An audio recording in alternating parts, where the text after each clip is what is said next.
स्थानीय कारखाना रे लोडिंग देवा दाबी रे प्रशासन को भेटिला बीटीसीसी। बालेश्वर शिक्षित बेकार युवक मानकु नहीं गठित बालेश्वर ट्रांसपोर्ट कोऑर्डिनेशन कमिटी बीटीसीसी स्थानीय बिल्ला टायर्स रे लोडिंग देवा दाबी रे प्रशासन लो द्वारस्थ होईछि। एने बीटीसीसी रो संपादक नरेंद्र बिहारी दासंक नेतृत्व रे शताधिक कर्मकर्ता एक शोभायात्रा रे आसी जिलापालଙ୍କ कार्यालय निकटरे पहुँचवा पर दाबी संपर्क में प्रशासन को अवगत कराइथिले। बिरला कारखाना प्रतिष्ठा हेबा परठारु बीटीसीसी को परिवहन सुविधा मिलिथिला।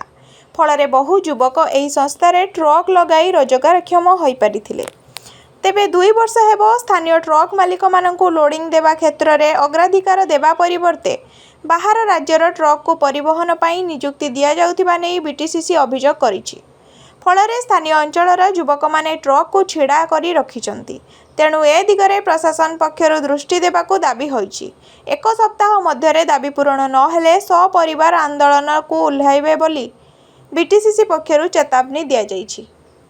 आमर बालेश्वर स्थानीय ट्रक संख्या पाखापाखि 2000 एवं पाखापाखि 5000 लोक से व्यवसाय उपर निर्भर करते। ट्रक मालिक 1000, हेल्पर ड्राइवर 3000 एवं मिस्त्री बडी मिस्त्री सबू मिस्त्री की जुटे देले सीधा सड़क भाव में 5000 लोक निर्भर करके पेट पाटना चलन। बिल्लाटार गोटे समय आमको समस्त को इन्स्टिगेट कला जे तुम्हें सब ट्रक आण मोर ट्रक रो अभाव हो। ट्रक बढ़ीगला बेकार छुआ ट्रक कले बंद हो गला। बिल्लाटार सिक डिक्लेयर कला। परवर्ती पर्यायर जी आसिले बिल्लार ब्रांड नेले किंतु आम ट्रक लोड को ट्रक दौना।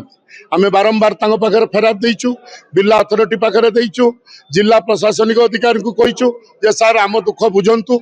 आ भितरे 2 वर्ष बीती जाइतिले भी बिल्ला तार आम प्रति भ्रक्षेप कलानी।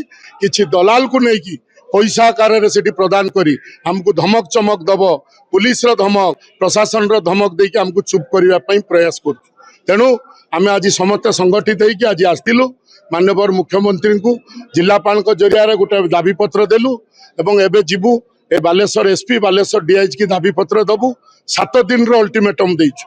7 दिन भितर जदि आमर दुख आमर पेट पाटना कथा प्रकृत भाव में जिला प्रशासन न बुझे आमे बाध्य होइकि आम परिवार मानकु स्त्री पिला छुआ को लेकिन बिल्लाटार मुख्य गेट पाखरे बसु।